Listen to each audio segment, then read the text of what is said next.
ನಾನು ಇತ್ತೀಚೆಗೆ ಮಾಡಿದಂತಹ ಪ್ರಜಾಕೀಯ ವಿಡಿಯೋಗೆ ನಿಮ್ಮೆಲ್ಲರ ಸಪೋರ್ಟ್ ತುಂಬಾನೇ ಸಿಕ್ಕಿದೆ. ಎಲ್ಲರೂ ಕೂಡ ನಿಮ್ಮ ಬ್ಯುಸಿ ಶೆಡ್ಯೂಲ್ ಅಲ್ಲಿ, ಬ್ಯುಸಿ ಲೈಫ್ ನಲ್ಲಿ ಈ ಒಂದು ವಿಡಿಯೋಗೆ ನಿಮ್ಮ ಅನಿಸಿಕೆ, ಅಭಿಪ್ರಾಯಗಳನ್ನ, ಕ್ವಶನ್ ಗಳನ್ನ, ಅಡ್ವೈಸ್ ಗಳನ್ನ ತುಂಬಾ ಚೆನ್ನಾಗಿ ಕೊಟ್ಟಿದ್ದೀರಾ. ತುಂಬಾ ಜನ ನೆಗೆಟಿವ್ ಆಗಿ ಕೂಡ ಕಮೆಂಟ್ ಮಾಡಿದ್ದೀರಾ. ಇಟ್ಸ್ ಓಕೆ, ನಿಮ್ಮೆಲ್ಲರಿಗೂ ಇದೆಲ್ಲ ಡೌಟ್ ಬರೋದು ಕಾಮನ್. ಯಾಕೆಂದ್ರೆ ಹೊಸದಾಗಿ ಏನೋ ಒಂದು ಸ್ಟಾರ್ಟ್ ಮಾಡ್ತಿದ್ದಾರೆ ಅಂದ್ರೆ ಎಲ್ಲರಿಗೂ ಡೌಟ್ ಗಳು ಬರೋದು ಇಟ್ಸ್ ನಾರ್ಮಲ್. ಸೊ ನಿಮ್ಮೆಲ್ಲರ ಡೌಟ್ ಗಳನ್ನ, ನಿಮ್ಮೆಲ್ಲರ ಕ್ವಶನ್ ಗಳನ್ನ, ನಿಮ್ಮ ಅಡ್ವೈಸ್ ಗಳನ್ನ ಅಂಡ್ ಇನ್ನು ಪಾರ್ಟ್ 1 ನಲ್ಲಿ ಹೇಳ್ದೆ ಇರೋ ಕೆಲವೊಂದು ವಿಚಾರಗಳನ್ನ ಅಂಡ್ ಕಾಮನ್ ಆಗಿ ಎಲ್ಲಾರ್ಗೂ ಬರುವಂತ ಕ್ವಶನ್ ಗಳಿಗೆ ಈ ಒಂದು ವಿಡಿಯೋನಲ್ಲಿ ನಾವು ಆನ್ಸರ್ ತಿಳ್ಕೊಳ್ಳೋಣ. ಇದೆಲ್ಲದ್ರ ಬಗ್ಗೆ ಚರ್ಚೆ ಮಾಡೋಣ. ಅಂಡ್ ನಮ್ಮ ಚಾನೆಲ್ಗೆ ಹೊಸದಾಗಿ ತುಂಬಾ ಜನ ಸಬ್ಸ್ಕ್ರೈಬರ್ಸ್ ಬಂದಿದ್ದೀರಾ. ನಿಮ್ಮೆಲ್ಲರಿಗೂ ಕೂಡ heartly welcome and thank you. Hi, ನಾನು Gayatri. Welcome back to our YouTube channel. Main ಆಗಿ ತುಂಬಾ ಜನಕ್ಕೆ ಕಾಡುವಂತ ಪ್ರಶ್ನೆಗಳೇನು ಅಂತಂದ್ರೆ, ಯಾಕೆ ಅವರು ಊರೂರ್ಗೆ ಬರ್ತಾ ಇಲ್ಲ, ಮೀಟಿಂಗ್ ಗಳನ್ನ ಮಾಡ್ತಾ ಇಲ್ಲ, ನಮ್ಗೇನು ದುಡ್ಡು, ಕುಕ್ಕರು, ಸೀರೆ ಇದ್ಯಾವುದು ಕೊಡೋದು ಬೇಡ, ಏನು ಬೇಡ, ಆದ್ರೆ ಬಂದ್ ಒಂದ್ಸಲಿ ನಮ್ಮೂರ್ಗೆ ನಮ್ಮೆಲ್ಲರ ಜೊತೆ ಮಾತಾಡಿ ಜಸ್ಟ್ ಅವರ ಅನಿಸಿಕೆ, ಅಭಿಪ್ರಾಯಗಳನ್ನ ಅವ್ರು ಏನು ಆನ್ಲೈನ್ ನಲ್ಲಿ ಕೂತ್ಕೊಂಡು ಮಾತಾಡ್ತಾ ಇದ್ದಾರೋ ಅದನ್ನ ನಮ್ಮ ಮನೆಗಳ ಮುಂದೆನೆ ಬಂದು, ನಮ್ಮ ಮನೆ ಹತ್ರನೇ ಬಂದು, ನಮ್ಮ ಊರಿಗೇನೆ ಬಂದು ಮಾತಾಡ್ಬೋದಲ್ವಾ? ಯಾಕೆ ಮಾತಾಡಲ್ಲ, ಯಾಕೆ ಮಾತಾಡ್ತಾ ಇಲ್ಲ ಅಂತ ಕೇಳ್ತಾ ಇದ್ದೀರಾ. ಅಂಡ್ ತುಂಬಾ ಜನಕ್ಕೆ ಇನ್ನೊಂದು ಡೌಟ್ ಏನು ಅಂತಂದ್ರೆ, ಓದು ಬರಹ ಬರ್ದೇ ಇರೋರ್ಗೆ ಹೆಂಗ್ ಗೊತ್ತಾಗುತ್ತೆ? ನೀವು ಫೋನ್ ನಲ್ಲಿ ಮಾಡ್ತೀರಾ, ಆಪ್ ಗಳಲ್ಲಿ, ಅಪ್ಲಿಕೇಶನ್ ಗಳಲ್ಲಿ ಬಿಡ್ತೀರಾ. ಫೋನ್ ಇದ್ದವರು ನೋಡ್ತಾರೆ, ಫೋನ್ ಇಲ್ದೇ ಇರೋರು ಏನ್ ಮಾಡ್ತಾರೆ? ಅವ್ರಿಗೆ ಹೇಗ್ ಗೊತ್ತಾಗುತ್ತೆ? ಸೊ ಬೇರೆ ಪಕ್ಷದವರೆಲ್ಲ ಊರಿಗೆ ಬರ್ತಾರೆ, ಮೀಟಿಂಗ್ ಗಳು ಮಾಡ್ತಾರೆ, ಅದು ಇದು ಕೊಡ್ತಾರೆ. ಸೊ ಓದು ಬರಹ ಬರ್ದೇ ಇರೋರು ಕೂಡ ಇವ್ರದ್ದು ಒಂದು ಪಕ್ಷ ಇದೆ, ಇವರು ರಾಜಕೀಯದಲ್ಲಿದ್ದಾರೆ ಅಂತ ಗೊತ್ತಾಗುತ್ತೆ. ಸೊ ನೀವಿರೋದು ಹೆಂಗ್ ಗೊತ್ತಾಗುತ್ತೆ? ಸಾಮಾನ್ಯ ಜನಗಳಿಗೆ ಗೊತ್ತಾಗಿಲ್ಲ ಅಂತಂದ್ರೆ, ಹಳ್ಳಿಯಲ್ಲಿ ಇರೋರ್ಗೆ ಗೊತ್ತಾಗಿಲ್ಲ ಅಂತಂದ್ರೆ ಹೇಗಾಗುತ್ತೆ ಇದೆಲ್ಲ ಅಂತ ತುಂಬಾ ಜನಕ್ಕೆ ಡೌಟ್. ಈ ಒಂದು ಕ್ವಶನ್ಗೆ ನಾವು ಕ್ಲೀನ್ ಆಗಿ ಆನ್ಸರ್ ಮಾಡಿ ಕ್ಲಾರಿಫೈ ಮಾಡೋಣ. ಒಂದ್ಸರಿ ಕೂಲ್ ಆಗಿ ಯೋಚನೆ ಮಾಡಿ. ಇವತ್ತು ನಮ್ಮ ಕರ್ನಾಟಕದಲ್ಲಿ ಬರೋಬ್ಬರಿ 32,000 ಹಳ್ಳಿಗಳಿದಾವೆ. ಪ್ರತಿ ಒಂದು ಊರಿಗೂ ಕೂಡ ಅವರು ಫಿಸಿಕಲ್ ಆಗಿ ಬಂದು ದೊಡ್ಡ ದೊಡ್ಡ ಸ್ಟೇಜ್ ಹಾಕಿ, ಮೈಕ್ ಗಳನ್ನ ಕಟ್ಟಿ, ಜನಗಳನ್ನ ಕರೆಸಿ ಮೀಟಿಂಗ್ ಮಾಡ್ಬೇಕು ಅಂದ್ರೆ ಅದೆಷ್ಟು ಖರ್ಚಾಗುತ್ತೆ ಅಂತ ನೀವೇ ಥಿಂಕ್ ಮಾಡ್ಬೇಕು. ಅಂಡ್ ಸುಮ್ನೆ ಬರಕಾಗತ್ತಾ? ಬಂದ್ರೆ ಅದು ಇದು ಬ್ಯಾನರ್ ಗಳಂತೆ, ಪೋಸ್ಟರ್ ಗಳಂತೆ, ಅವರು ಬರ್ತಿದಾರೆ ಅಂತ ಮೈಕಲ್ಲೆಲ್ಲ ಊರೆಲ್ಲ ಹೇಳ್ಬೇಕು. ಸೊ ಇದೆಲ್ಲದಕ್ಕೂ ಕೂಡ ಎಷ್ಟು ದುಡ್ಡು ಖರ್ಚಾಗುತ್ತೆ. ಇದೆಲ್ಲ ಮಾಡೋದ್ರ ಬದಲಾಗಿ ಪ್ರತಿಯೊಬ್ಬರ ಹತ್ರನೂ ಫೋನ್ ಇದೆ. ಪ್ರತಿಯೊಬ್ರು ಅಂದ್ರೆ ಮನೆಯಲ್ಲಿ ಒಂದ್ 5-6 ಜನ ಇದ್ದಾರೆ ಅಂದ್ರೆ 2-3 ಹತ್ರ ಅಂತೂ ಫೋನ್ ಇರುತ್ತೆ. ಸೊ ಇಲ್ಲಿ ಅವರು ಯಾರಿಗೆ ಈ ಒಂದು ಜವಾಬ್ದಾರಿಯನ್ನ, ಅಂದ್ರೆ ಪ್ರತಿಯೊಬ್ರು ಹೇಗೆ ಈಗ ಒಂದು ಯಾವ್ದಾದ್ರು ಒಂದು ರೀಲ್ ನೋಡಿದ್ರೆ ಅದನ್ನ ಯಾವ ತರ ಎಲ್ಲಾ ಕಡೆನೂ ಸ್ಪ್ರೆಡ್ ಮಾಡ್ತಿರೋ ಅಂಡ್ ಎಲ್ಲಾರ್ಗು ತಿಳಿಸ್ತಿರೋ, ಎಲ್ಲಾರ್ಗು ಹೇಗ್ ಶೇರ್ ಮಾಡ್ತಿರೋ ಅದನ್ನೇ ಮಾಡಿ, ಗೊತ್ತಿಲ್ಲದೆ ಇರೋರ್ಗೆ ಹೇಳಿ, ಓದು ಬರಹ ಬರ್ದೇ ಇರೋರ್ಗೆ ತಿಳಿಸುವಂತ ಜವಾಬ್ದಾರಿಯನ್ನ ಅವರು ಯುವಕರಿಗೆ ಕೊಟ್ಟಿದ್ದಾರೆ. ಅಂದ್ರೆ ನಮ್ಮಂತ ನಿಮ್ಮಂತ ಪೀಪಲ್ಸ್ಗೆ ಕೊಟ್ಟಿದ್ದಾರೆ. ನಾವೆಲ್ಲರೂ ಕೂಡ ಅವರ ಇಂಟರ್ವ್ಯೂಗಳನ್ನ, ಅವರ ಉದ್ದೇಶಗಳನ್ನ ತಿಳ್ಕೊಳ್ತೀವಿ ಅಲ್ವಾ? ಅದನ್ನೇ ನಿಮ್ಮ ಮನೆಯಲ್ಲಿರೋರ್ಗೂ ಕೂಡ ಹೇಳಿ, ಅದನ್ನ ಅವರಿಗೆ ಅರ್ಥ ಮಾಡಿಸಿ, ನಿಜವಾದ ಪ್ರಜಾಕೀಯ ಅಂದ್ರೆ ಏನು, ನಿಜವಾದ ಆಡಳಿತ ಅಂದ್ರೆ ಏನು, ನಿಜವಾದ ಪ್ರಜಾಪ್ರಭುತ್ವ ಅಂದ್ರೆ ಏನು ಅಂತ ಹೇಳಿ ಅಲ್ವಾ? ಹೇಳಿದ್ರೆ ಅವರು ಅರ್ಥ ಮಾಡ್ಕೊಳ್ತಾರೆ. ಸೊ ಹೇಳೋದ್ರ ಮೂಲಕ ಅವ್ರಿಗೆ ಅರ್ಥ ಮಾಡಿಸ್ಬೋದು ಅಲ್ವಾ? ಈ ತರ ಕೊಟ್ಟು ನಾಳೆ ಬಂದು ಅವ್ರು ಏನು ಮಾಡಲ್ಲ. ಸೊ ಈ ಒಂದು ರಾಜಕೀಯ ಅಥವಾ ಪ್ರಜಾಕೀಯ ಅನ್ನೋದು ಏನಿದೆ, ಪ್ರಜಾಪ್ರಭುತ್ವ ಏನಿದೆ, ಇದೆಲ್ಲವೂ ಕೂಡ ಜಸ್ಟ್ ಒಂದು ಕೆಲಸದ ರೀತಿ ಅಂತ ಅವರಿಗೆ ತಿಳಿಸಿ ಹೇಳಿ ಅಲ್ಲ. ಸೊ ಇಲ್ಲಿ ಗೆಲುವು ಅನ್ನೋದು, ಸೋಲು ಅನ್ನೋದು ಮ್ಯಾಟರೇ ಬರಲ್ಲ. ಅವ್ರು ಜಸ್ಟ್ ಬಂದು ಕೆಲಸ ಮಾಡ್ತಾರೆ, ನಾವು ಕೊಡುವಂತ ದುಡ್ಡಿಂದ ಅವರು ಸಂಬಳ ಪಡ್ಕೊಂಡು ಕೆಲಸ ಮಾಡ್ತಾರೆ ಅಂತ ಕ್ಲೀನ್ ಆಗಿ ನೀವು ಹೇಳ್ಬೋದಲ್ವಾ ಅನ್ನೋದೇ ಅವರ ಉತ್ತರ. ಈ ತರ ಅವರು ಕೋಟ್ಯಾಂತರ ರೂಪಾಯಿ ಪ್ರತಿಯೊಂದು ಹಳ್ಳಿಗೂ ಕೂಡ ಸುರಿತಾ ಹೋದ್ರೆ ಇದು ಪ್ರಜಾಪ್ರಭುತ್ವ ಆಗಲ್ಲ, ಇದು ಬಿಸ್ನೆಸ್ ಆಗ್ಬಿಡುತ್ತೆ. ಸೊ ನೀವು ದುಡ್ಡು ಹಾಕಿ ದುಡ್ಡು ಯಾವ ತರ ತಗೊಂತೀರೋ ಅದೇ ತರನೇ ಇದು ಕೂಡ ಫಸ್ಟ್ ದುಡ್ಡು ಹಾಕ್ತಾರೆ, ಅಂದ್ರೆ ನಿಮ್ಮೆಲ್ಲರಿಗೂ ಕೂಡ ಹಂಚ್ತಾರೆ. ದೆನ್ ಅವರು ಗೆಲ್ಲಿಸ್ತೀರಾ ನೀವು, ಅದಾದ್ಮೇಲೆ ಅವರು ದುಡ್ಡು ಹೊಡ್ಕೊಂತಾರೆ. ಇದು ಬಿಸ್ನೆಸ್ ಆಗ್ಬಿಡುತ್ತೆ. ಇದು ಬಿಸ್ನೆಸ್ ಅಲ್ಲ, ಇದು ಪ್ರಜಾಪ್ರಭುತ್ವ. ಅಂದ್ರೆ ಪ್ರತಿಯೊಬ್ಬರು ಕೂಡ ತಮಗೆ ಬೇಕಿರುವಂತದನ್ನ, ಹಕ್ಕುಗಳನ್ನ ಕೇಳುವಂತದ್ದೇ ಪ್ರಜಾಪ್ರಭುತ್ವ. ಸೊ ಅದಕ್ಕೋಸ್ಕರ ಪ್ರಜೆಗಳೇ ಇಲ್ಲಿ ಇದ್ರೆ ಅವರ ಸಮಸ್ಯೆಗಳು ಅವರಿಗೆ ಗೊತ್ತಿರುತ್ತೆ, ಆಗ ಅವರು ಆರಾಮಾಗಿ ಮಾಡ್ಬೋದಲ್ವಾ ಅನ್ನೋದೇ ಅವರ ಉದ್ದೇಶ. ನೆಕ್ಸ್ಟ್ ಪ್ರಶ್ನೆ ಏನು ಅಂತಂದ್ರೆ, ನಾವು ಇವರನ್ನ ಹೇಗ್ ನಂಬೋದು? ಈಗ ನಂಬ್ತೀವಿ, ಓಕೆ, ಅವ್ರನ್ನ ಓಟ್ ಹಾಕಿ ಗೆಲ್ಸಿದ್ವಿ ಅಂತ ತಿಳ್ಕೊಳ್ಳಿ, ಅವರು ಇವ್ರ ತರಾನೇ ಆಗ್ಬಿಟ್ರು, ಅವಾಗ ನಾವೇನ್ ಮಾಡೋದು? ಅಟ್ಲೀಸ್ಟ್ ಅವಾಗಾದ್ರೆ ಏನೋ ಕುಕ್ಕರೋ, ದುಡ್ಡೋ, ಒಂದ್ ಸ್ಯಾರಿನೋ, ಏನೋ ಒಂದ್ ಸ್ವಲ್ಪ ಅಲ್ಪ ಖುಷಿ ಆದ್ರೂ ಸಿಗ್ತಾ ಇತ್ತು. ಈಗ ಅದು ಸಿಕ್ಕಿಲ್ಲ ಅಂದ್ರೆ ಏನ್ ಮಾಡೋದು? ಹೇಗ್ ನಂಬೋದು ಇವ್ರನ್ನ ಅನ್ನೋದು ಒಂದ್ ದೊಡ್ಡ ಪ್ರಶ್ನೆ.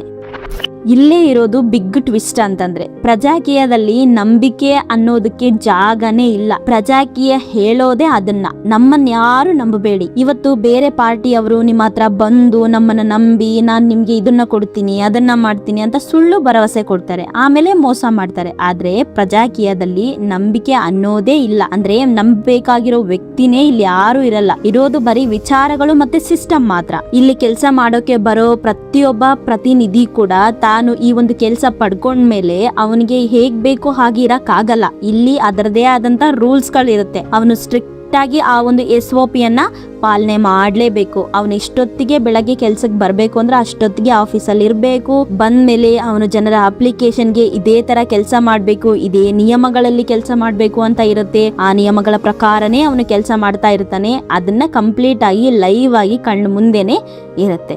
ನಂಬಿಕೆ ಅನ್ನೋದು ಕಣ್ಣಿಗೆ ಕಾಣದ ಭರವಸೆ ತರ ಇರಬಾರ್ದು, ಅದು ಲೈವ್ ಆಗಿ ಕಾಣಿಸೋ ಕೆಲಸದ ತರ ಇರ್ಬೇಕು. ಪ್ರಜಾಕೀಯದಲ್ಲಿ ಇದನ್ನೇ ಪಾರದರ್ಶಕತೆ ಅಂತ ಕರೀತಾರೆ, ಅಂದ್ರೆ ಟ್ರಾನ್ಸ್ಪರೆಂಟ್ ಆಡಳಿತ ಅಂತ ಕರೀತಾರೆ. ಓಕೆ, ನೀವು ಇದೆಲ್ಲ ಹೇಳ್ತಿದ್ದೀರಾ, ಎಲ್ಲದನ್ನು ಕೂಡ ನಂಬ್ತೀವಿ. ಆದ್ರೆ ಈ ಒಂದು ಕೆಳಗಿಳಿಸುವಂತಹ ಸಿಸ್ಟಮ್ ಮಾಡ್ತೀವಿ ಅಂತ ಹೇಳ್ತಾ ಇದ್ದೀರಾ. ನಮ್ಮ ಸಂವಿಧಾನದಲ್ಲಿ ಇದೆ ಏನಂತ, ಗ್ರಾಮ ಪಂಚಾಯಿತಿಯಲ್ಲಿ ಈ ತರ ಏನಾದ್ರೂ ಸಣ್ಣ ಮಟ್ಟದಲ್ಲಿ ಇರುವಂತವರನ್ನ ಕೆಳಗಡೆ ಇಳಿಸಬಹುದು. ಅಂದ್ರೆ ಅವರಿಗೆ 5 ವರ್ಷನೇ ಕಂಪ್ಲೀಟ್ ಮಾಡ್ಬೇಕು ಅಂತ ಏನು ರೂಲ್ಸ್ ಇರಲ್ಲ. ಅಕಸ್ಮಾತ್ ಅಲ್ಲಿ ಊರಿನವ್ರೇನಾದ್ರೂ ಬೇಡ ಅಂತ ಏನಾದ್ರೂ ಸಿಗ್ನೇಚರ್ ಮಾಡಿದ್ರೆ ಅವ್ರನ್ನ ಕೆಳಗಿಳಿಸಿ ಬೇರೆಯವರನ್ನ ಮತ್ತೆ ಏರಿಸುವಂತ ಅಧಿಕಾರ ಇರುತ್ತೆ. ಆದ್ರೆ ಈ ಒಂದು MP, MLA, CM ಇವರೆಲ್ಲರಿಗೂ ಕೂಡ 5 ವರ್ಷ ಕಂಪಲ್ಸರಿ ಇದ್ದೇ ಇರುತ್ತೆ ಅಲ್ವಾ. ಸೊ ಇಲ್ಲಿ ಯಾವುದೇ ರೀತಿಯಲ್ಲೂ ಕೆಳಗಿಳಿಯುವಂತ ಸಿಸ್ಟಮ್ ನಮ್ಮ ಸಂವಿಧಾನದಲ್ಲಿ ಇಲ್ಲ. ಸೊ ಅದಕ್ಕೆ ಏನ್ ಮಾಡ್ತೀರಾ, ಅದನ್ನ ಹೇಗ್ ಸರಿ ಮಾಡ್ತೀರಾ ಅಂತ ಕ್ವಶನ್ ಕೇಳಿದ್ದಾರೆ ಒಬ್ರು. ಅದಕ್ಕೆ ಉತ್ತರ ಏನು ಅಂತಂದ್ರೆ, ರೈಟ್ ಟು ರೀಕಾಲ್ ಅಂತ ಏನಿದೆ ಇದನ್ನ ಖಂಡಿತವಾಗ್ಲೂ ಕೂಡ ಇದರಲ್ಲಿ ತರ್ತಾರೆ. ಯಾವ ತರ ಗೊತ್ತಾ, ಈ ಒಂದು ಅಭ್ಯರ್ಥಿಗಳು ಏನು ಈ ಒಂದು ಚುನಾವಣೆಯಲ್ಲಿ ನಿಲ್ಬೇಕು ಅಂತ ಅನ್ಕೊಳ್ತಾರೆ, ಅಂದ್ರೆ ಈ ಒಂದು ಪ್ರಜಾಕೀಯದಲ್ಲಿ ಸ್ಟಾರ್ಟ್ ಮಾಡ್ತಾರೆ ಅವರ ಜರ್ನಿಯನ್ನ, ಆವಾಗೇನೆ ಅವರು ಸ್ವಯಂ ಪ್ರೇರಿತವಾಗಿನೇ ಅವರು ಒಂದು ಪೇಪರ್ ಮೇಲೆ ಅವರು ಸಿಗ್ನೇಚರ್ ಮಾಡ್ತಾರೆ. ಏನಂತ, ನನ್ನ ಕ್ಷೇತ್ರದಲ್ಲಿ ಇರುವಂತ ಜನಗಳು 50%ಕ್ಕಿಂತ ಜಾಸ್ತಿ ಜನ ನನ್ನ ಕೆಲಸ ಸರಿಯಾಗಿ ಮಾಡ್ತಿಲ್ಲ ಅಂತ ರೇಟಿಂಗ್ ಕೊಟ್ರೆ ನಾನು ನನ್ನ ಸ್ಥಾನಕ್ಕೆ ರಾಜೀನಾಮೆ ಕೊಡ್ತೀನಿ ಅಂತ ಮೊದಲೇ ಅವರು ಒಪ್ಕೊಂಡು ಸಿಗ್ನೇಚರ್ ಎಲ್ಲ ಮಾಡಿರ್ತಾರೆ. ಸೊ ಅಂದ್ರೆ ಇಲ್ಲಿ ಸಂವಿಧಾನ ಕಾನೂನು ಅಂತ ಬದಲು ಮಾಡ್ಬೇಕಂತ ಏನೋ ಅವಶ್ಯಕತೆ ಇಲ್ಲ. ಇಲ್ಲಿ ಅಭ್ಯರ್ಥಿಗಳೇ ತಮ್ಮ ಜವಾಬ್ದಾರಿಯನ್ನ ತಾವೇ ಸ್ವಯಂ ಸಿಸ್ಟಮ್ಗೆ ತರ್ತಾ ಇದ್ದಾರೆ. ಸೊ ಇನ್ನೊಂದು ಏನು ಅಂತಂದ್ರೆ, ಈ ಸಂವಿಧಾನ ಅನ್ನೋದು ನಿಂತು ನೀರಲ್ಲ, ಹರಿಯೋ ನೀರಿದ್ದಂಗೆ. ಅಂದ್ರೆ ಯಾವಾಗ ಏನ್ ಬೇಕು, ಯಾವಾಗ ಹೇಗೆ ಚೇಂಜ್ ಮಾಡ್ಬೇಕು ಹಾಗೆ ಚೇಂಜ್ ಮಾಡಬಹುದು. ಇನ್ನು ನಮ್ಮ ಕಮೆಂಟ್ ಸೆಕ್ಷನ್ ಅಲ್ಲಿ ಒಬ್ರು ಇತ್ತೀಚಿನ ಜನರೇಷನ್ ಗೋಸ್ಕರ ಒಂದು ಅಡ್ವೈಸ್ ಅನ್ನ ಕೊಟ್ಟಿದ್ದಾರೆ. ಅಂದ್ರೆ ಈಗಿನ ಜನರೇಷನ್ ಗೆ ಏನ್ ಬೇಕು, ಏನ್ ಮಾಡಿದ್ರೆ ಚೆನ್ನಾಗಿರುತ್ತೆ ಅಂತ ಒಂದು ಅಡ್ವೈಸ್ ಅನ್ನ ಕೊಟ್ಟಿದ್ದಾರೆ. ಏನ್ ಗೊತ್ತಾ, ಬರೀ ನೀವು ಲೋ ಬಜೆಟ್ ಅಂತ ಮಾಡಿದ್ರೆ ಸಾಕಾಗಲ್ಲ, ಇನ್ನು ತುಂಬಾನೇ ಇದರಲ್ಲಿ ಚೇಂಜಸ್ ಗಳನ್ನ ನಾವು ನೋಡ್ಬೇಕು. ಜೆನ್-Z ಮಕ್ಕಳಿಗೆ ಇತ್ತೀಚಿನ ಈಗ ನಾವೇನು 21ನೇ ಶತಮಾನದಲ್ಲಿ ನಾವು ಇದೀವಿ. ಸೊ ಈ ಒಂದು ಟೈಮ್ ನಲ್ಲಿ ನಮ್ಗೆ ಟೆಕ್ನಾಲಜಿ ಆಗಿರ್ಲಿ, ಎಜುಕೇಶನ್ ಆಗಿರ್ಲಿ, ಇದೆಲ್ಲದ್ರಲ್ಲೂ ಬದಲಾವಣೆ ಮಾಡೋದ್ರಿಂದ ತುಂಬಾ ಅದ್ಭುತವಾಗಿ ಮುಂದಿನ ಜನರೇಷನ್ ಕಂಟಿನ್ಯೂ ಆಗುತ್ತೆ ಅನ್ನೋದನ್ನ ತುಂಬಾ ಚೆನ್ನಾಗಿ ಹೇಳಿದ್ದೀರಾ. ಹೌದು, ನಿಮ್ಮ ಅಡ್ವೈಸ್ 100ಕ್ಕೆ 100 correct. Maybe I think ಅವರು ಮುಂದೆ ಅವ್ರೇನಾದ್ರೂ ಈ ಒಂದು ಅಧಿಕಾರಕ್ಕೆ ಬಂದ್ರೆ, ಈ ಒಂದು ಕೆಲಸವನ್ನ ಪಡ್ಕೊಂಡ್ರೆ ಅವ್ರು ಖಂಡಿತವಾಗ್ಲೂ ಒಳ್ಳೆಯ ರೀತಿಯಲ್ಲಿ ಇವರು ಮುಂದುವರ್ಸ್ಕೊಂಡು ಹೋಗ್ತಾರೆ ಅಂತ ನಾನು ಅನ್ಕೊಂಡಿದೀನಿ. ತುಂಬಾ ಜನ ಮೇಜರ್ ಆಫ್ ದಿ ಕಾಮೆಂಟ್ ಅಲ್ಲಿ ಹೇಳಿರೋ ಮಾತೇನು ಅಂತಂದ್ರೆ, 2028ಕ್ಕೆ ಉಪೇಂದ್ರ ಅವರು ನಿಂತ್ಕೊಳ್ತಾರೆ, ನಾವು ಅವರಿಗೆ ಸಪೋರ್ಟ್ ಮಾಡ್ತೀವಿ, ನಾವು ಓಟ್ ಹಾಕ್ತೀವಿ ಅಂತೆಲ್ಲ ಹೇಳಿದ್ದಾರೆ. ಇದರಲ್ಲಿ ಒಂದೇ ಒಂದು ಚಿಕ್ಕದು ಒಂದು ನಾನು ಹೇಳ್ಬಿಡ್ತೀನಿ. ಏನು ಅಂತಂದ್ರೆ, ಅವರು ಸ್ವಯಂ ಆಗಿ ಹೇಳಿರೋದೇನು ಅಂದ್ರೆ, ನಾನು ನಿಂತ್ಕೊಳ್ಳಲ್ಲ, ಬಟ್ ಯೂತ್ ನಿಂತ್ಕೊಂಡು ಅವರೇ ಗೆಲ್ಬೇಕು, ನಾನು ಜಸ್ಟ್ ಅಡ್ವೈಸ್ ಮಾಡ್ತೀನಿ ಅಷ್ಟೇ, ಜನಗಳೇ ನಿಂತ್ಕೊಂಡು ಜನಗಳೇ ಗೆಲ್ಬೇಕು. ಇಲ್ಲಿ ಯಾವ ತರ ನಡೀತಾ ಇದೆ, ಏನ್ ಪ್ರಾಬ್ಲಮ್, ಇದಕ್ಕೆ ಅವ್ರು ನಿಂತ್ಕೊಳ್ಳಕ್ ಏನ್ ತೊಂದ್ರೆ ಅಂತ ಅಂದ್ರೆ, ಪ್ರತಿಯೊಂದು ಕೂಡ ನಾವು ಏನ್ ನಮ್ಮ ಇಂಡಿಯಾದಲ್ಲಿ ವ್ಯಕ್ತಿ ಪೂಜೆ ಮಾಡ್ತೀವಿ. ವ್ಯಕ್ತಿ ಪೂಜೆ ಅಂದ್ರೆ ಯಾವ ತರ ಗೊತ್ತಾ, ಒಂದು ಪಕ್ಷ ಇದೆ ಅಂತಂದ್ರೆ ಆ ಒಂದು ಪಕ್ಷದಲ್ಲಿ ಒಬ್ಬ ವ್ಯಕ್ತಿಯನ್ನೇ ಗಟ್ಟಿಯಾಗಿ ಇಟ್ಕೊಂಡ್ಬಿಡೋದು.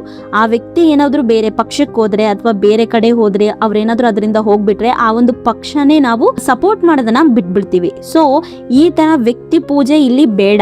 ಇಲ್ಲಿ ಏನಿದೆ ಸಿಸ್ಟಮು ಅದನ್ನ ಇಷ್ಟಪಡಿ, ಅದನ್ನ ಫಾಲೋ ಮಾಡಿ, ಅದಕ್ಕೆ ಬೆಂಬಲ ಕೊಡಿ ಅನ್ನೋದೇ ಅವರ ಉದ್ದೇಶ. ಅದಕ್ಕಾಗಿನೇ ಒಬ್ಬನಿಂದ ಯಾವುದು ಕೂಡ ಏನು ಸಿಸ್ಟಮ್ ಚೇಂಜ್ ಆಗಲ್ಲ. ಇಲ್ಲಿ ಬೇಕಿರೋದು ಪ್ರತಿಯೊಬ್ಬರ ಸಪೋರ್ಟು ಕಾಳಜಿ ಬೇಕು. ಸೊ ಇದರಿಂದ ಪ್ರತಿಯೊಬ್ಬರು ಅವರಿಗೆ ಅನಿಸಿದ್ದನ್ನ, ಅಂದ್ರೆ ನಿನಗೆ ಏನ್ ಗೊತ್ತಿದೆ ಅಪ್ಪ ಪ್ರಜಾಕೀಯದ ಬಗ್ಗೆ, ಅದನ್ನ 4 ಜನಕ್ಕೆ ತಿಳಿಸು, ಅದನ್ನ 4 ಜನಕ್ಕೆ ಅರ್ಥ ಮಾಡಿಸು. ಸೊ ಅವರು ಕೂಡ ಇದನ್ನ ಅರ್ಥ ಮಾಡ್ಕೊಂಡು ಇದ್ರ ಬಗ್ಗೆ ಅವರು ಕೂಡ ತಿಳ್ಕೊಂಡು ಅದನ್ನ ಅರ್ಥ ಮಾಡ್ಕೊಳ್ಳಿ ಅನ್ನೋದೇ ಅವರ ಉದ್ದೇಶ. ನೋಡಿ, ಇಲ್ಲಿ ಯಾರಿಗೂ ಒತ್ತಾಯ ಮಾಡ್ಬೇಕಾಗಿಲ್ಲ ಪ್ರಜಾಕೀಯ ಹಿಂಗೆ ಹಂಗೆ ಅಂತ ಏನು ಹೇಳ್ಬೇಕಾಗಿಲ್ಲ, ಏನು ಕೂಡ ಇಲ್ಲ. ಜಸ್ಟ್ ನಿಮ್ಗೆ ಅನ್ಸಿದ್ದನ್ನ ಹೇಳಿ ನೀವು ಯಾವ ತರ ಇಲ್ಲಿ ಕಂಟಿನ್ಯೂ ಮಾಡ್ಕೊಂಡು ಹೋಗ್ತಿರೋ ಅಂಡ್ ಯಾವ್ದನ್ನ ನಂಬ್ತಿರೋ ಅದು ನಡೆಯುತ್ತೆ. ಸೊ ಜನಗಳ ಮೇಲೆ ಡಿಪೆಂಡ್ ಆಗಿರುತ್ತೆ. ಯಾವುದೇ ಒಂದು ದೇಶ ಆದ್ರೂ ಕೂಡ ಜನ ಏನ್ ಯೋಚನೆ ಮಾಡ್ತಾರೆ, ಅವರ ಥಿಂಕಿಂಗ್ ಏನು, ಅವರ ಆಲೋಚನೆಗಳೇನು ಅನ್ನೋದ್ರ ಮೇಲೆನೆ ಒಂದು ದೇಶ ಡಿಪೆಂಡ್ ಆಗಿರುತ್ತೆ. ಸೊ ಇದು ಇವತ್ತಿನ ವಿಡಿಯೋ. ನೀವೆಲ್ಲರೂ ಫಸ್ಟ್ ಕೊಟ್ಟಿದ್ದಂತ ಸಪೋರ್ಟ್ಗೆ, ನಿಮ್ಮ ಅಡ್ವೈಸ್ಗಳು, ನಿಮ್ಮ ಕ್ವಶನ್ಗಳು ಪ್ರತಿಯೊಂದು ರೆಸ್ಪಾಂಡ್ ಮಾಡಬೇಕು ಅನ್ನೋ ಒಂದು ಉದ್ದೇಶಕ್ಕಾಗಿ ಈ ಒಂದು ಪಾರ್ಟ್ 2 ವಿಡಿಯೋ ಮಾಡಬೇಕಾಯ್ತು. ಸೊ ಈ ಒಂದು ವಿಡಿಯೋ ಕೂಡ ನೀವು ಅಷ್ಟೇ ಸಪೋರ್ಟ್ ಮಾಡ್ತೀರಾ, ನನ್ನ ಎಲ್ಲಾ ವಿಡಿಯೋಗೂ ಇಷ್ಟೇ ಸಪೋರ್ಟ್ ಮಾಡಿ ಒಳ್ಳೆ ರೀತಿಯಲ್ಲಿ ಎಂಕರೇಜ್ ಮಾಡ್ತೀರಾ ಅಂತ ಅನ್ಕೊಂಡಿದ್ದೀನಿ. ಸೊ ಇದೇ ರೀತಿಯ ವಿಡಿಯೋಗಳಿಗೋಸ್ಕರ ಸಪೋರ್ಟ್ ಮಾಡಿ, ಸಬ್ಸ್ಕ್ರೈಬ್ ಮಾಡಿ. Thank you for watching.